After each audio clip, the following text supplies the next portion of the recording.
Hello, everybody. It's Jeff here. We'll get started in about 1 minute, just waiting for a few more people to join. This session is recorded, and we're going to put questions at the end of this session, but you can put in the chat window any questions during the session.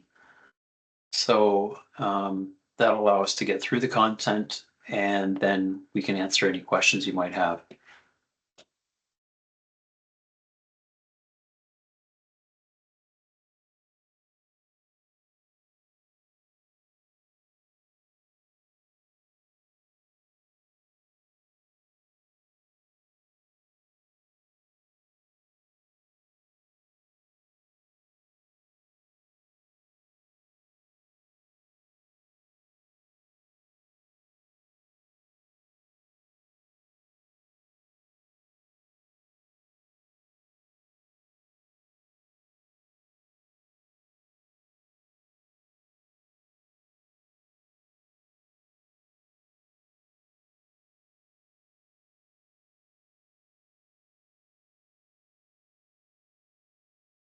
Okay, I think we should get going.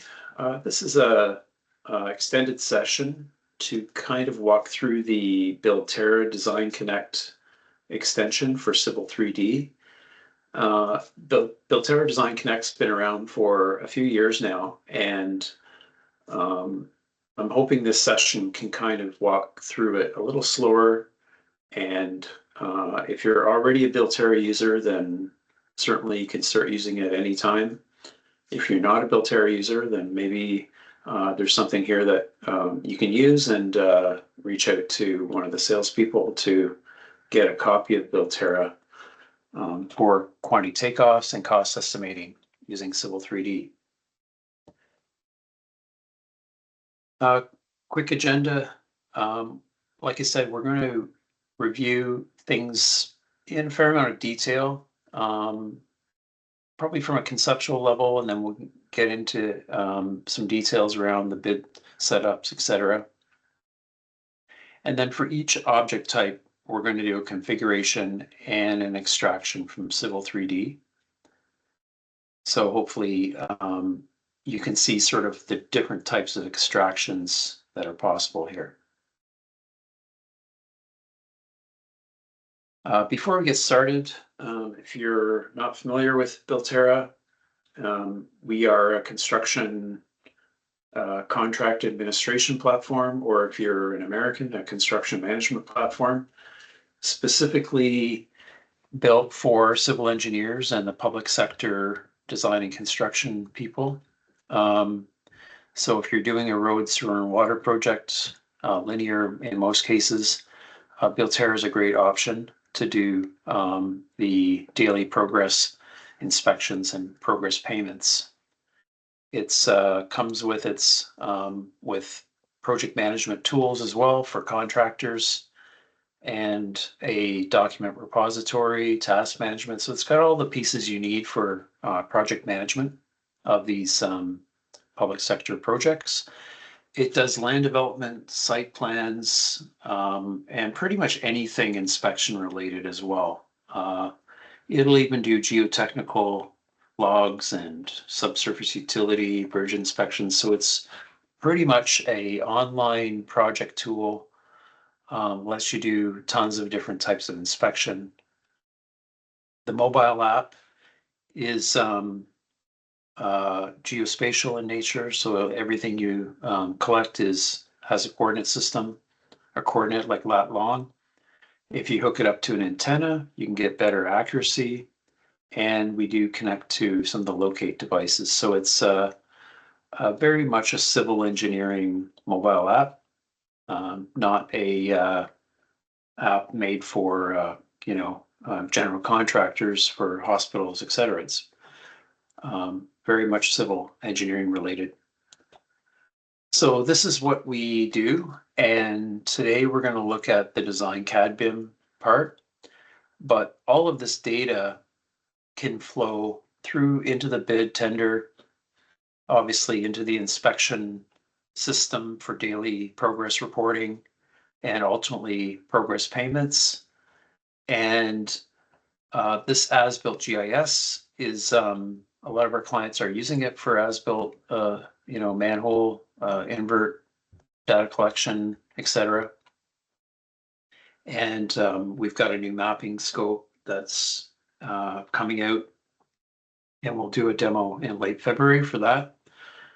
So all the way through this sort of chasm from design all the way through to GIS.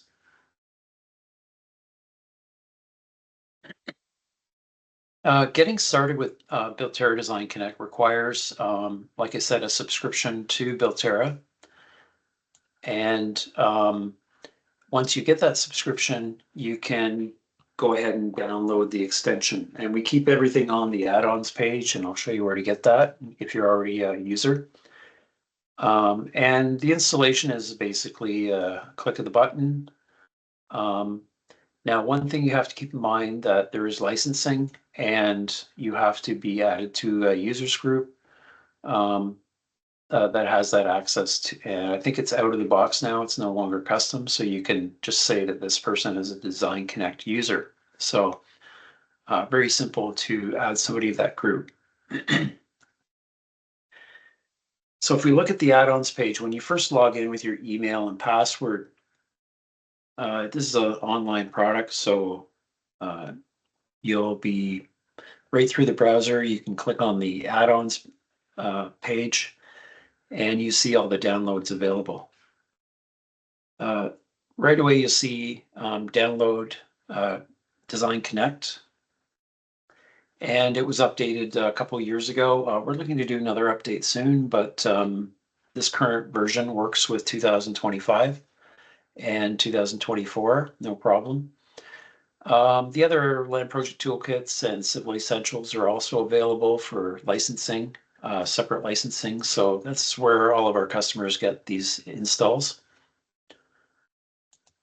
The install location, just in case you're interested, it goes to a typical bundle in the roaming folder. So it installs here and is, so when you launch Civil 3D, it will show you the ribbon menu. So it's a pretty standard install. That's the ribbon menu. And so you should see the design, Builterra Design Connect ribbon with these with this panel here. And the first thing you'll want to do as a registered user is log in and make sure you get that license started. So once you log in, you shouldn't have to log in again. It'll allow you to simply use the tools without relogging in every time. All right, so to add somebody as a user, this is our sort of administration page.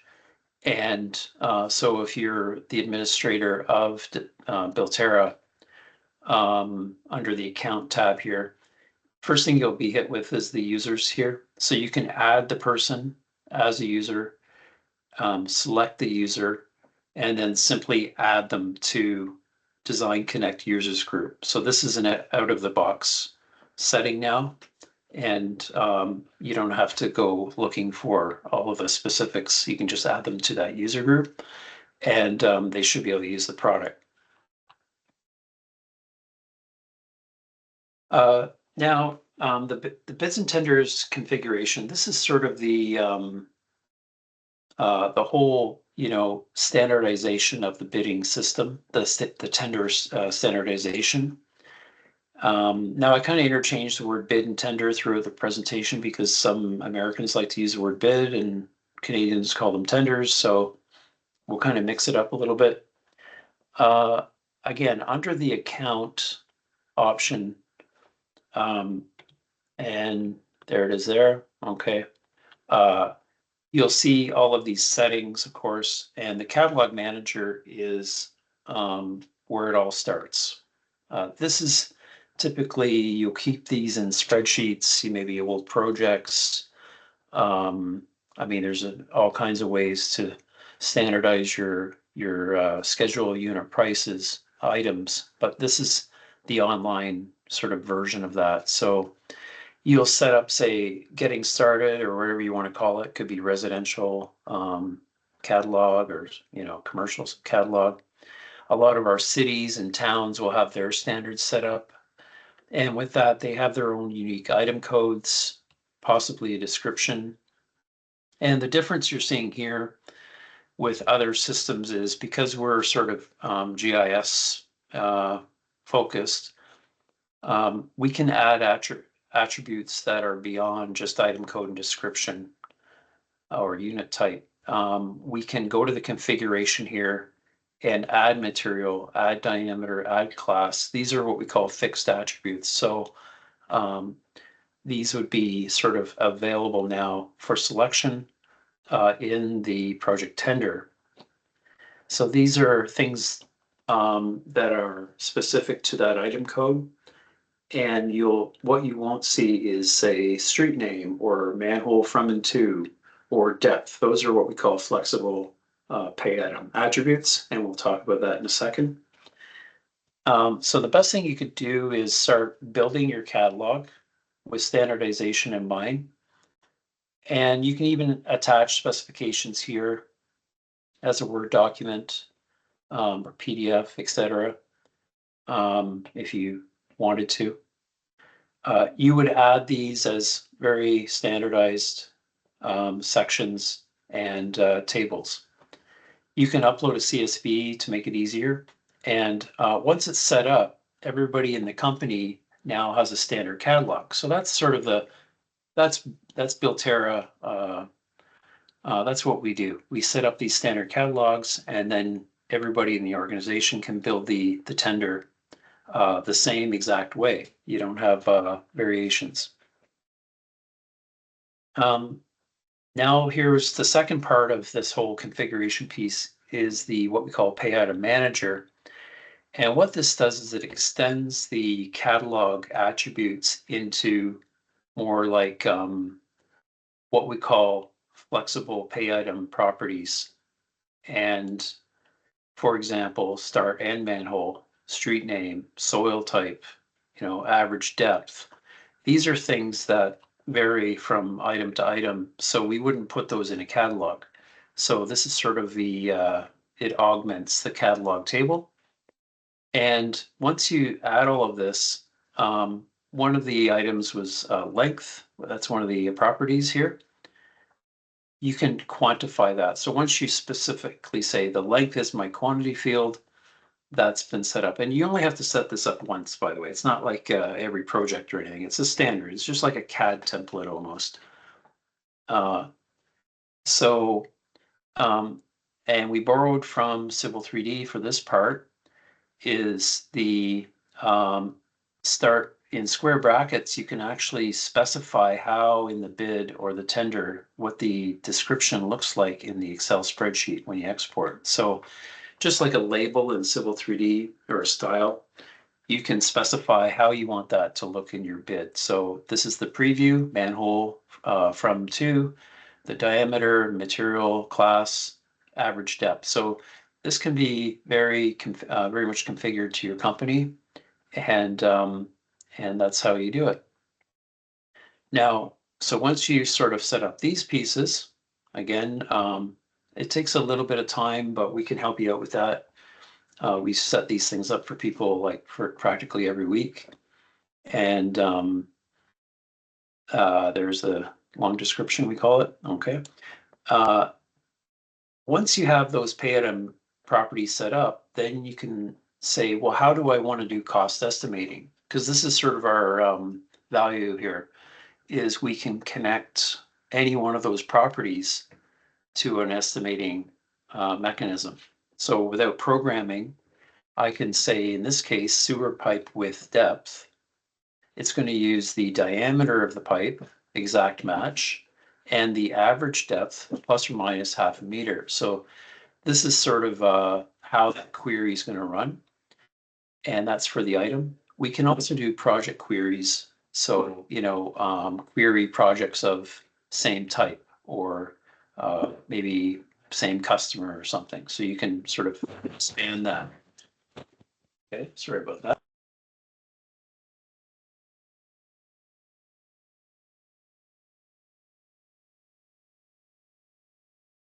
Yeah, the value of working at home, you get dogs sitting with you. So if we go on, so we can set up various cost estimating query types here, depending on your needs. So I like the idea of adding depth, so because obviously it gets more expensive as you get deeper. Okay, so once we have those things set up, the template manager is really, how do we want the Excel spreadsheet to export from Builterra? And this sets up set bid sections or tender sections with tables. And so we called this template the residential site tender. You could have a completely different setup for commercial sites. You could have a different one for road recon. And they could all share the same catalog, but they might have a different pay item group configuration. And certainly they might have a different cost estimate as well. So you can kind of mix and match this. And then for this particular case, we have something easy. It's the storm sewers. We're going to use the circular sewers. You could have square, like box culverts as a different table. And the pay item table, of course, is here. And there's our sewer pipe with depth. Okay, so all of that is in here, and you can select the fields you want to see on the editor. So with those things set up, you're off and running to build your first tender. So the live review, I'll just take a quick look at this here. So this is when you log into Builterra, basically you log in with your email and a password. So I've already logged in, so it's going to take me right to my account. If your email is part of multiple accounts, you'll see them all here. You can search majors and minor groups, et cetera, et cetera. If we take a look quickly at the account, I just want to show you where all this stuff is under design toolkits. This is what we were talking about before. So under bid settings, here's all of the stuff all set up live. And you can see that there's quite a bit of setup because everybody and every company and every public sector wants different things. They want their spreadsheets to look different than the next person. So it's quite advanced as far as setting a lot of these things up. And we help people do all this stuff to make it look like your current schedule unit prices.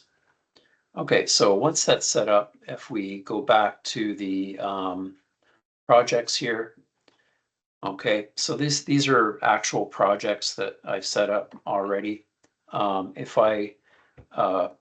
can create a brand new project, and you can specify, where the project sits in a map kind of thing, put in the address. You can type in all the specifics and then simply hit create. So I get the idea, or you get the idea of that. And instead of doing that, we'll save a bit of time, and I'll just pick this guy here. So when you first log in to the new project, you'll see some dashboards, who's been doing what, if there's any inspections or anything, and any progress payments here. So this is a basic dashboard we have, as well as all of the project settings. For example, what might be of interest is what we call an overlay. So this is a shapefile overlay of your subdivision. We also have a full mapping scope, which I don't want to get into, but this would be like a very simplified version of overlaying these shapefiles to depict the project. You can add users to it. You can also assign different lookup lists. There's all these settings. What we're interested in is the bids. So depending on, you could have an existing bid, it could be historic or ready for what we call bid processing. When you create the bid, again, you get this pop-up and you can assign various, okay, residential phase 1, and enable bidding system means you're going to actually use this fully, and you're going to set up closing dates and you're going to email it to contractors and do addendums, the whole thing. So that's different from not doing it. In other words, if you didn't do it, it's considered a historic bid. In other words, something that you just want to upload old data to. So there's, again, this is, I don't want to turn this into a training session, but if I said enable bidding system, I could then set this for, say, the 30th. And this is where you get to pick the template. How do I want this to look? So residential site tender here, and you can go ahead and create. So what it does is it's kind of like how you do it with Excel. It copies it at that moment in time and produces an empty bid right there. So you can see how that works. Now, if we just pop back to the slideshow, yeah, so we've done that. I got a little ahead of myself. So we went ahead and created it. There we go. We enabled the bidding system, and you get the empty tender ready for entry. The other thing you'll notice is you can upload documents and PDFs and all kinds of things for what we call a bid package. Okay. When you click on the red the pencil here, you'll get into the editor. And remember the old, we had a template set up with storm sewers. When you select storm sewers, it knows to query the catalog. So think of it as a standard for the company. So somebody who's creating the bid can simply drag and drop one at a time, and you can see all of the fields that they have to type in here. So they could do it manually and not use Civil 3D at all. They could just do the whole thing manually, or they could obviously use Design Connect. All right, I think we got so you saw the demo. Good. So Design Connect and Civil 3D, once you create that project and the bid, you can load Civil 3D, and again, you should see this ribbon menu.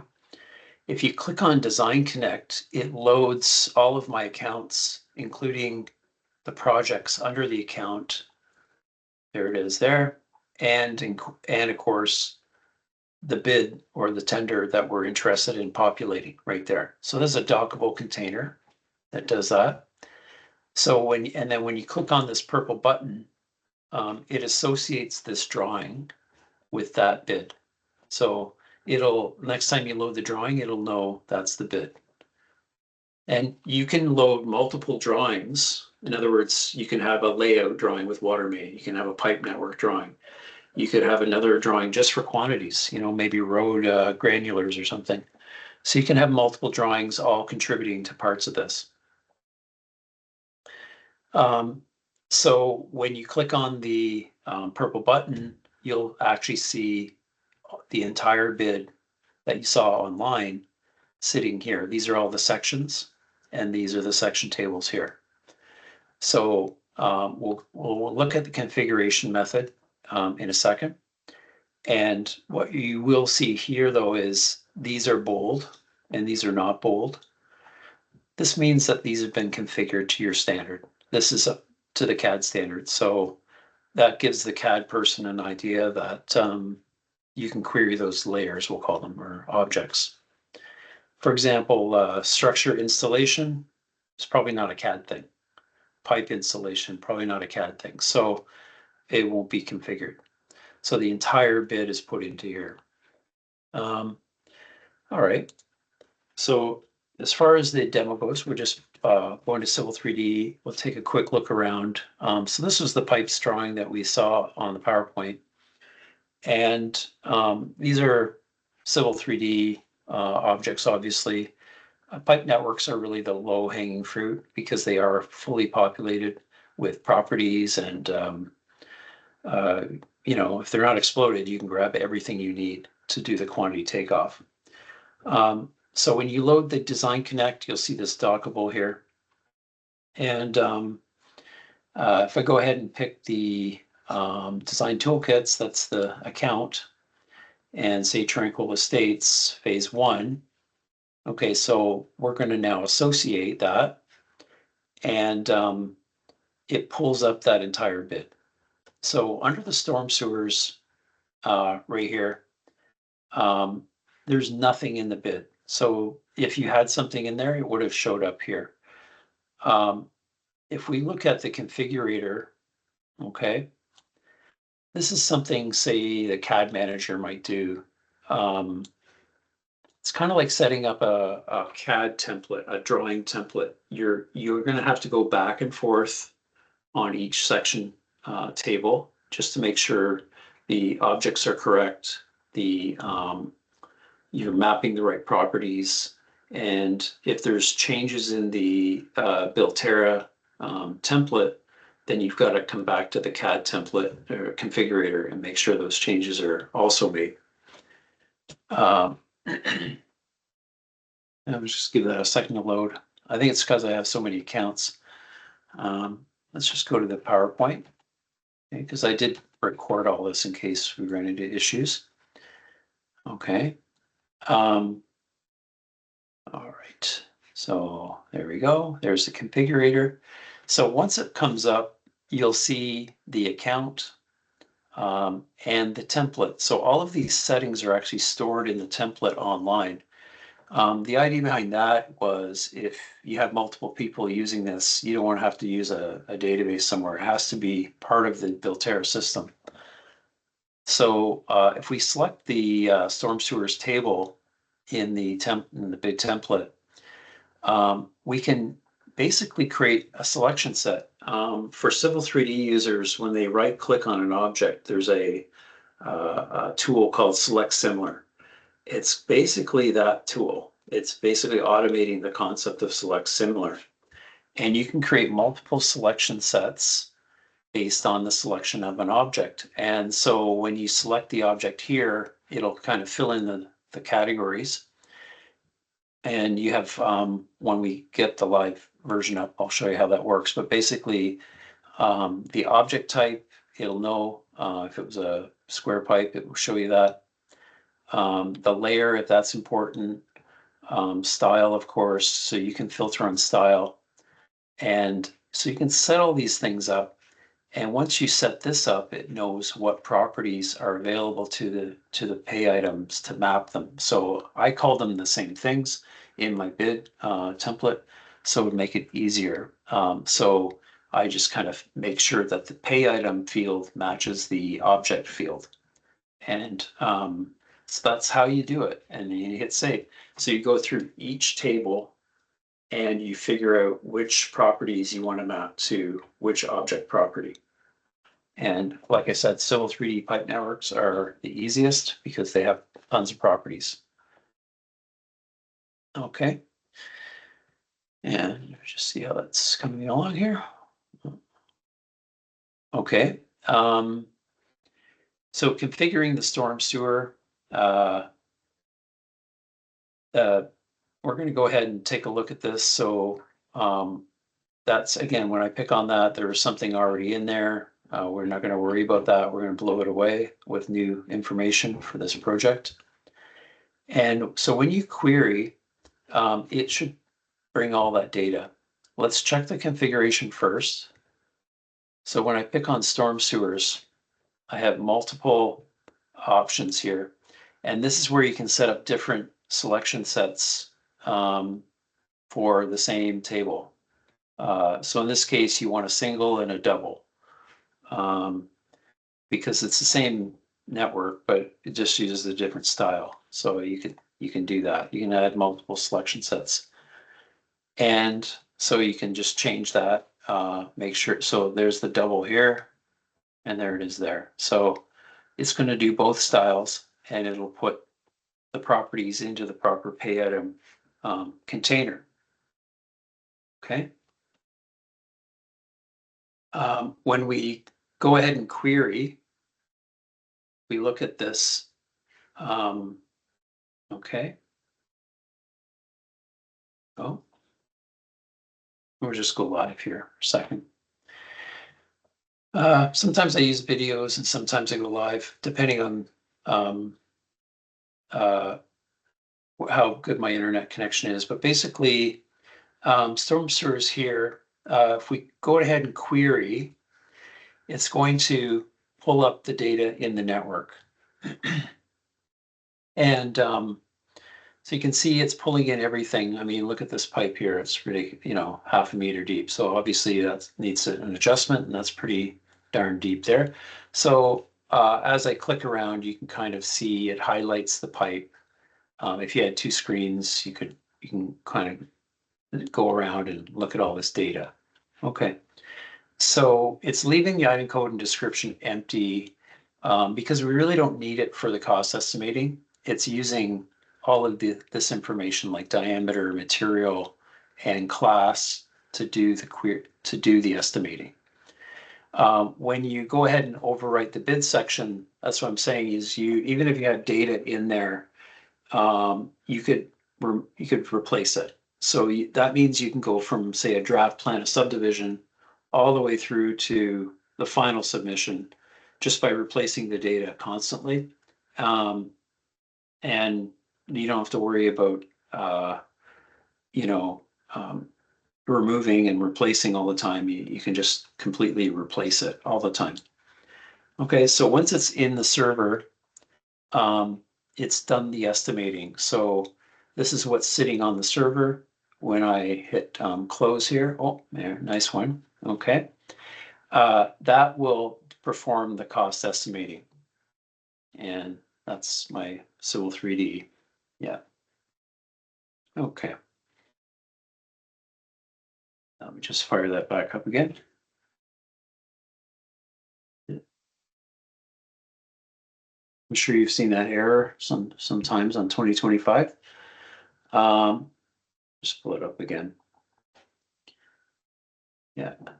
And you could do the same thing with the catch basins and manholes, obviously sanitaries, and we'll talk about the water main in a second. Okay, close that. All right.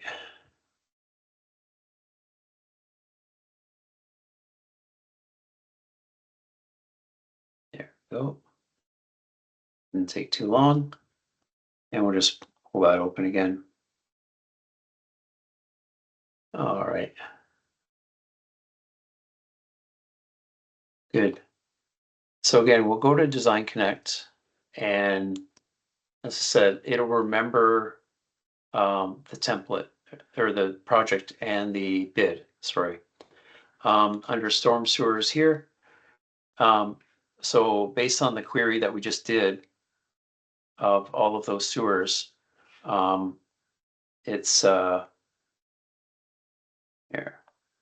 So you're getting this. So you're getting all of the data here. And so storm structures, if we queried that, because I had set that up earlier, here's the window.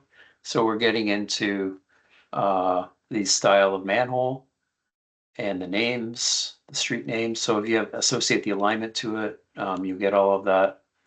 And so again, if you go ahead and upload that. So if you have a really massive project, it's going to want to cost estimate while it's doing that little processing.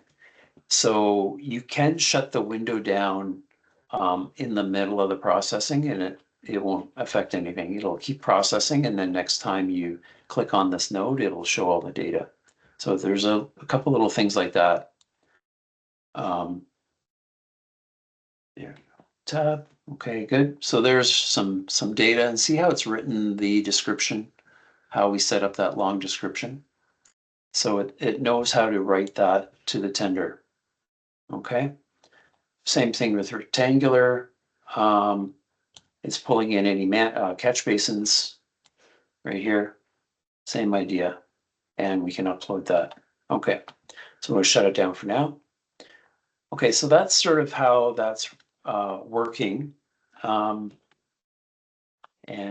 kind of hit my PowerPoint. Yeah, query the drawing. We did that. Okay. The water main. So this is a little bit different because we're not using pressure pipes in this demo. We're just going to use polylines. And if we look at the demo itself, we're going to use this concept of property sets. these are extra attributes you can add to any AutoCAD object. So not a Civil 3D object, just regular line work. And so the property set can be automatically set using this PS button, and we'll get to that. So when we go ahead and configure this water main, it's got its own table, and it's going to have diameter, material, this kind of thing. If I go ahead and create, this is how you create the selection set for the water main. Okay, and we're simply going to select a sample, so you can pick that, and that gives you all the properties you need for that polyline. And you can then go ahead and start adding any kind of potential property that's available to the object, including length sum. In this case, we're going to add the property sets to diameter and material. So we'll know to attach a property set attribute to those line work. So now we've added a property set concept here. We're going to select onto the project and now the tender.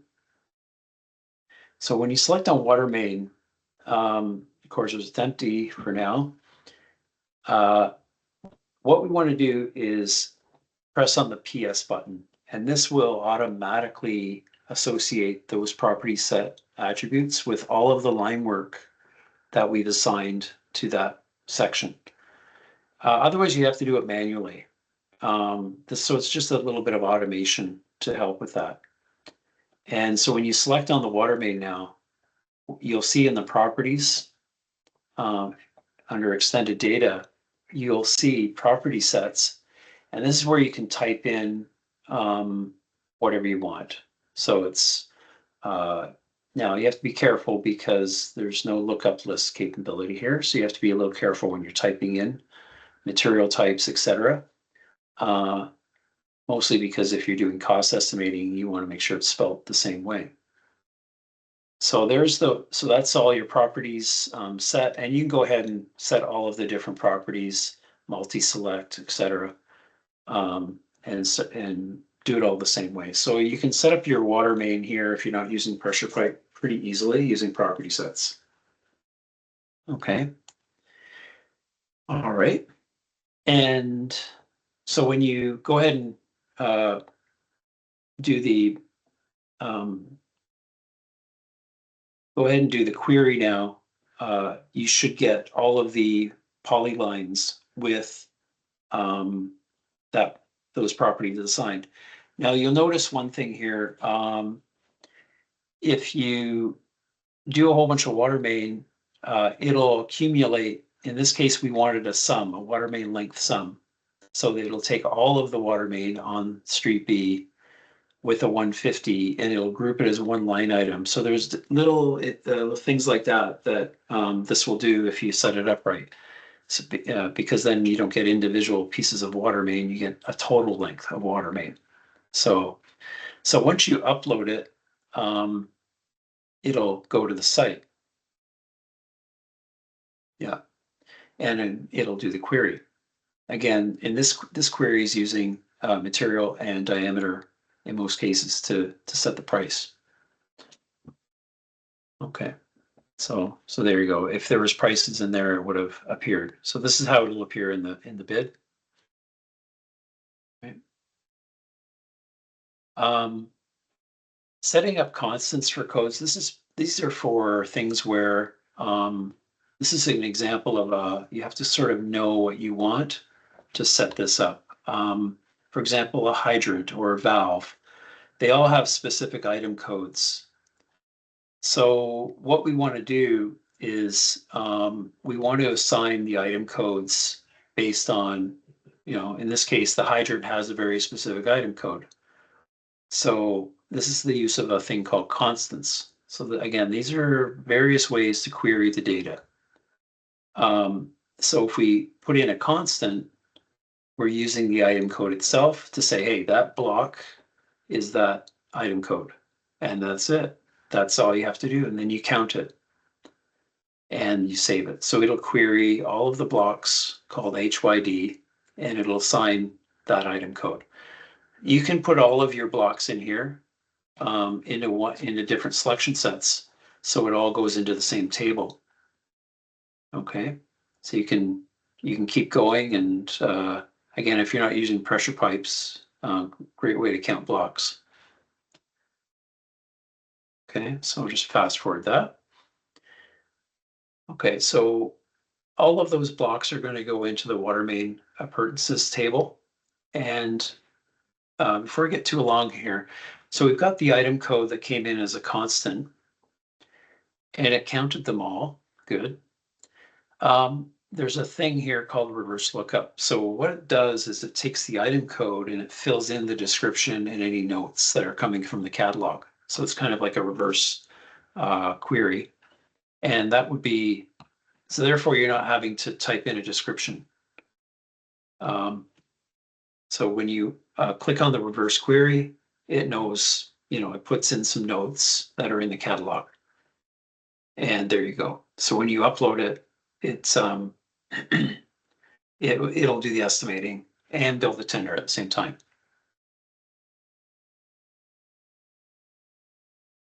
Okay, so now we've got sewers, manholes, water mains, and some pricing based on the item code search. Okay, so if you look at areas and volumes, it's really the same idea. Is we're attaching, a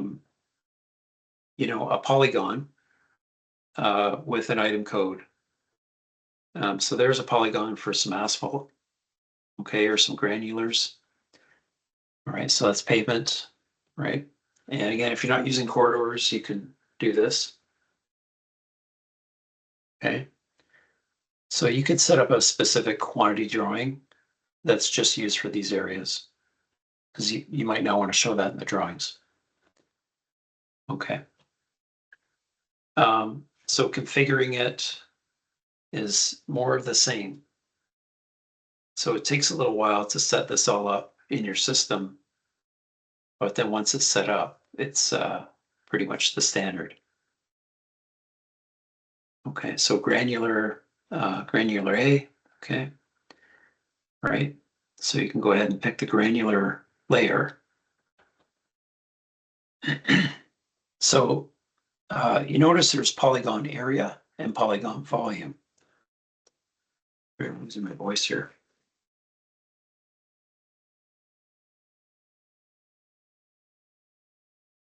Okay, so we're going to pick all of the entire area,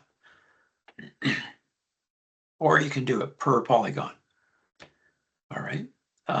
If it's a tons, you want to do a multiplier from an area to tons. So you put in some kind of a density factor or depth, and you can put in some kind of calculated factor to get a tons measurement.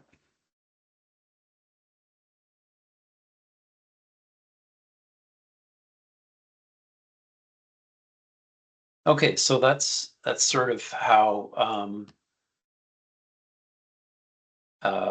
you would sort of use this quantity multiplier. So if you think about it, we've kind of thought of all of the little permutations to do these quantities, including, round up factors, contingency factors. So there's all kinds of little settings here. All right.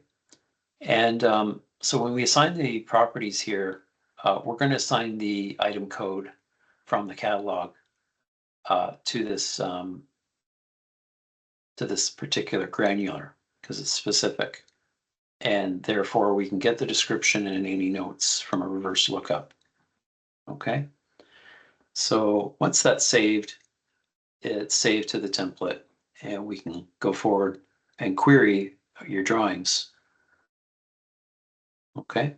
So you can set up a granular A and B, you can set up different pavements depending on what you have. Okay. So we'll go ahead and pick that template again, or that bid, associate it and then pick on the tonnage and go ahead and run it here. So when you do the reverse on the item code, it'll fill in the description. So I didn't do that there, but it should be done. There it is there.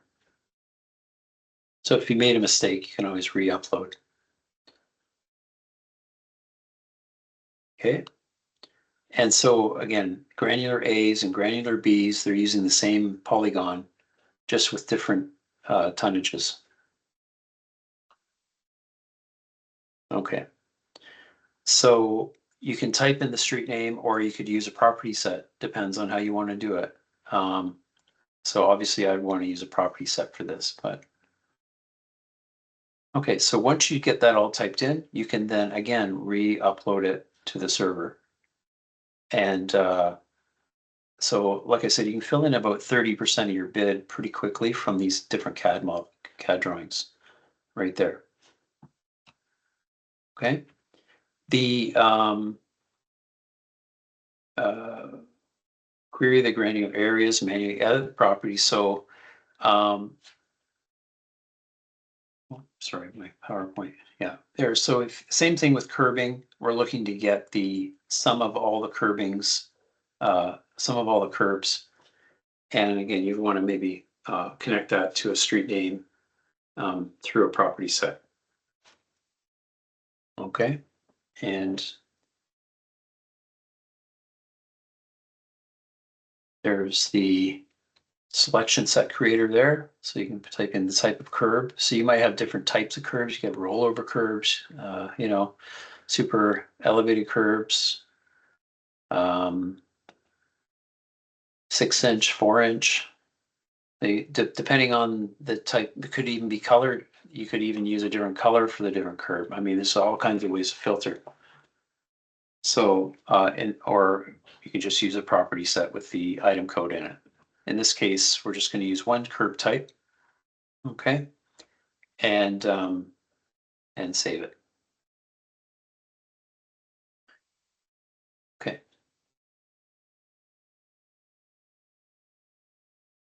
Yeah. Yeah. So if you have a base curving and a top curving, it's pretty much the same thing, but maybe you want to break it up into two separate calcs. Okay, because that'll be a different item code here. So it could take a while if you start working on it, like any other thing, like a drawing template. It takes a while to build up these standards, but once you have them, they're set. Every user can start querying and putting it in the tender. Okay, so if we go to curving, you can see it's highlighted now. We can add the property set attributes to it, so we can actually add those attributes. And so if we select similar on the curve, okay, there it is. Yeah, so you've got now two sets of data. You've got the regular base curving and the top curving property set. So for type, you could type in different type, whatever property you need to type in here. Okay. All right, so once you get all those attributes typed in this case, just the street name, we've got the item codes for the top curving and the base curving, and you can do a reverse lookup on the item code. There it is. And upload it. Okay. Now, before I noticed that it took every single polyline in that last query. So what we want to do is change it to a length sum. So therefore, each road has its own line item. So these are little things that you have to tweak when you set this up. Okay. So when you requery, of course, it will quantify them based on the street name. There it is. So it's obviously the sum of that on street A for the base and the top curve. Okay. And upload and get your pricing. Okay. Now these jobs, it's just polylines and pretty quick to query. All of this is very quick to query, and it'll write that description for you. The live review, I don't know if my CAD's working here, but basically, we look at say the water main. This is, or I'll go into I'll try this again so you can take a look at some of these other configurations, but yeah, so that here it comes. So basically these are all my accounts, residential site tender, like we were saying, the water main selection set. I just kind of walk through this a little bit. See all the different objects you can query here? So this is kind of what we can absorb or extract from a drawing. Of course, layer is a big one. Style, of course, could be dashed, hidden, whatever. So all kinds of different ways to filter and then change the multiplier. Something like a sidewalk. If you had two polylines that represent a single sidewalk, you might be able to say, okay, count all of the polyline lengths and divide it by 0.5, something like that. So you're going to come up with different little ways to come up with quantities here for different things. And then if you can't extract a diameter or a material, you'll select a property sets option here and then set that property set in the drawing. So, so that's kind of how you do this. And like I said, a CAD manager might want to do it, or somebody in charge of sort of doing the bids that knows Civil 3D. And so again, you can set all these things up and then start your querying. So the average CAD person really is just opening up a drawing and then setting the bid, and then for every bolded item, they're just running this blue query button here. So that's how it should work. And so online, when you go back to the bid here, if you go to phase 1, or just go to here, yeah, go here. Okay, so essentially, when you go to the bid itself, when you look under storm sewers, something like this, okay, you're going to see all of that uploaded data here, including cost estimates. So the same estimate that it's doing in CAD is appearing here. It's exactly the same query. And you could click on details right there, and it'll show you every project that contributed to that price. So you can kind of look through it and go, that's an odd price, or you could exclude things. So it's a very powerful estimating system. And of course, you get the price. If you click on these Excel buttons here now, you're ready to export to either a cost estimate with pricing or an actual bid, schedule unit prices with no prices put in it. So let's do the estimate here. So it goes to work and then exports a spreadsheet based on all of those queries that you did in CAD. And this is just our out-of-the-box schedule unit prices here.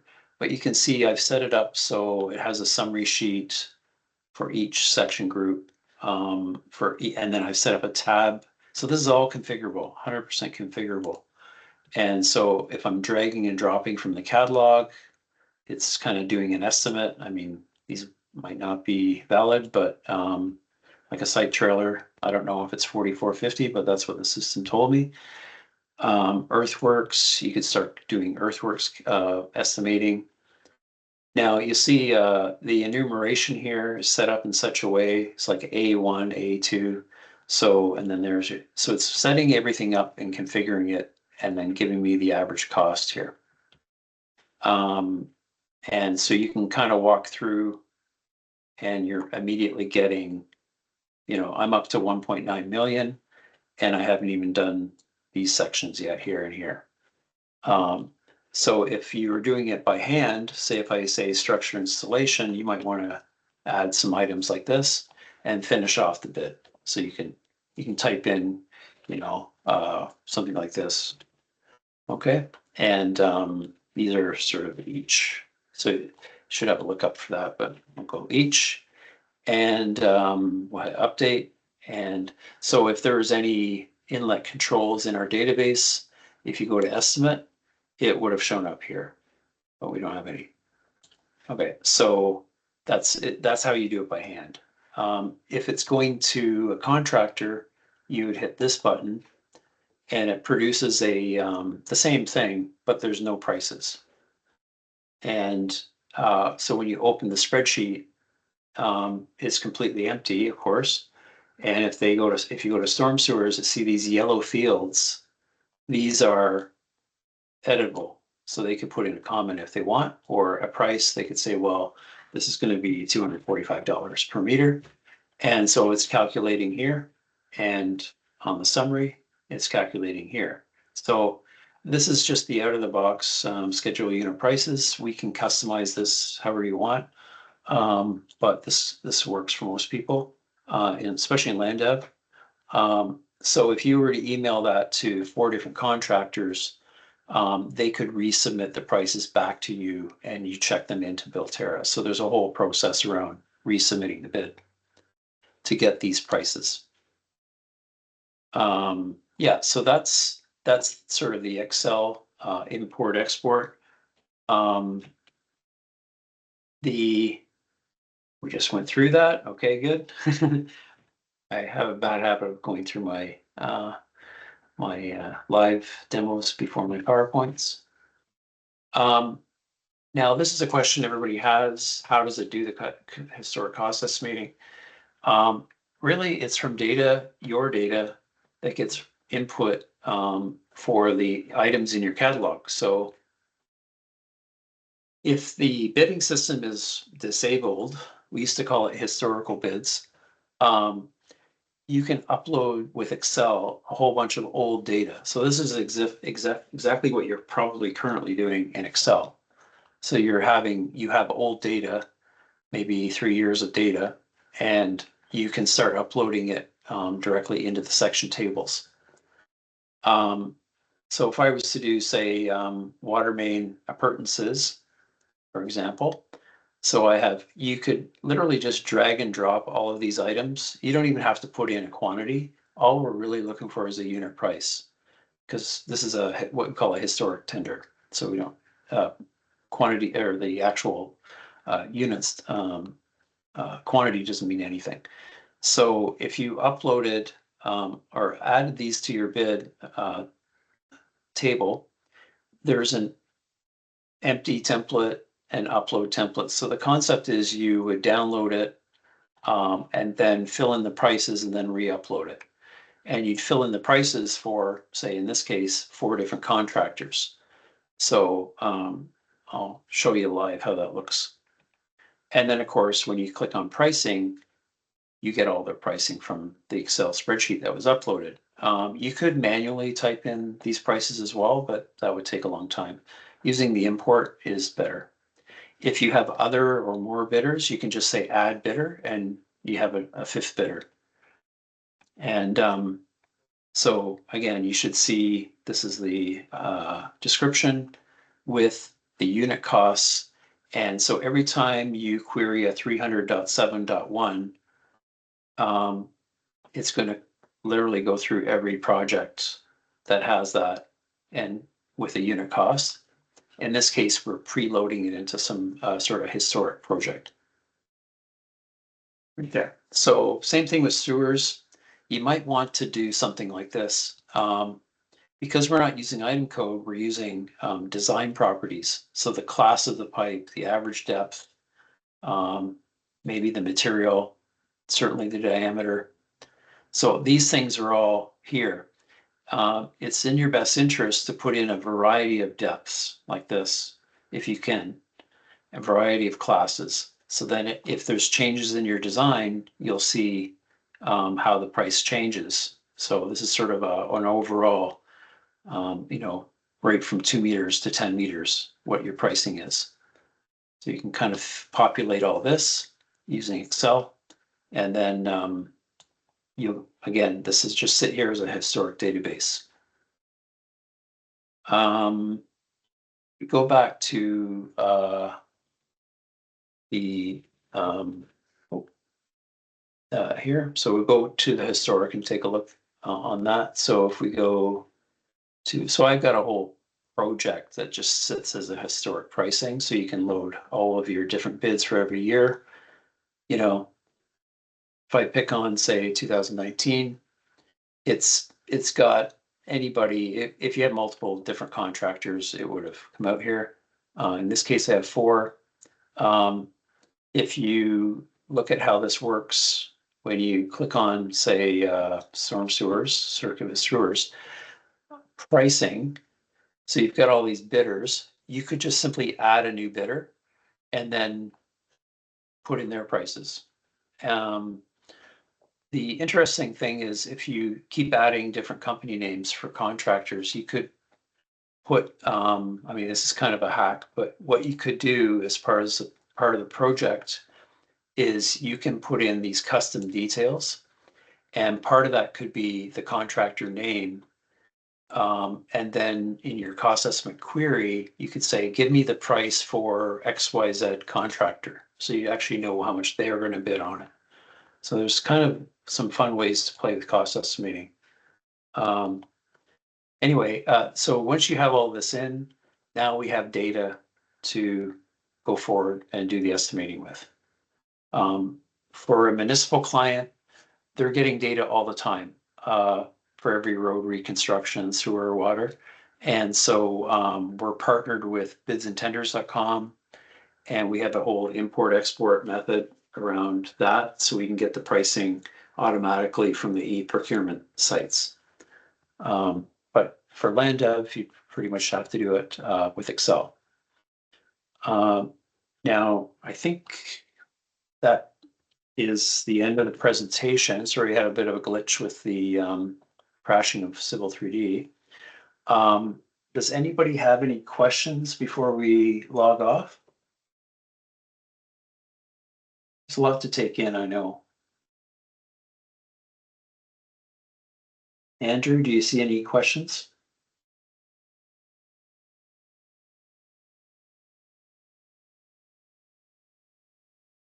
Yeah. You can always reach out to me, Jay Lyons at Builterra, if you have any questions. Yeah, Kurt's got a question, maybe.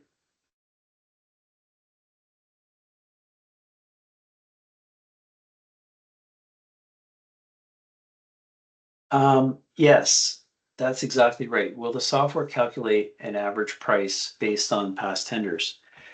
Yes, absolutely. So if you actually had a real project, not just historic, if you've got pricing, you know, in there, like from you went through the whole process of receiving a bid, and I don't know if this has any data in it, but you would, every project that you bid out and then receive the Excel spreadsheet back, all the pricing continues to flow for every project that you make. So the more projects you have, the more data you have. So the use of the spreadsheet is how you do it. And there's a whole bidding system around this. So that's a whole different webinar. But it's what some land development companies will use this to send out the bids. The contractor types all their prices in. We receive the bid and then check it into Builterra. So there's a whole process around that. Yeah. Yes.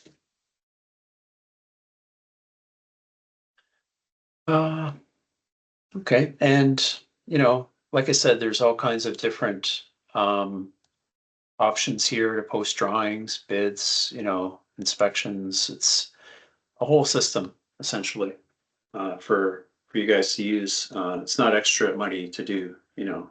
inspections, for example. You can do it all with one system. Yep.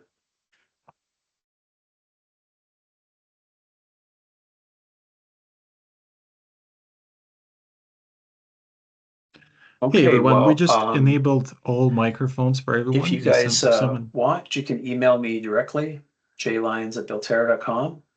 And if you need training, like slower training, or you want us to set up your catalogs or customize your schedule unit prices, we can do all of that. And then you'll be able to use it as a bidding system.